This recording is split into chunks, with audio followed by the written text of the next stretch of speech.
ஏதுமில்லை வண்ணம் என்று நானும் பாடினேன். நீ ஏழு வண்ண வானவில்லா என்ன மாத்துன. தாயுமில்லை என்று உள்ளம் நேற்று ஏங்கினேன். நீ தேடி வந்து நெய்த அன்பால் நின்று தாக்கின. கத்தியின்றி ரத்தமின்றி காயப்பட்டவள் உன் கண்கள் செய்த வைத்தியத்தால் நன்மை அடைகிறேன்.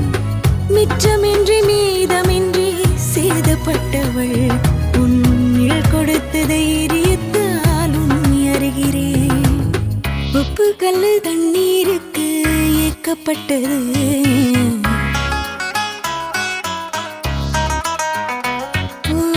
ஒத்த சொல்லு புத்திக்குள்ள மாட்டிக்கிட்டது.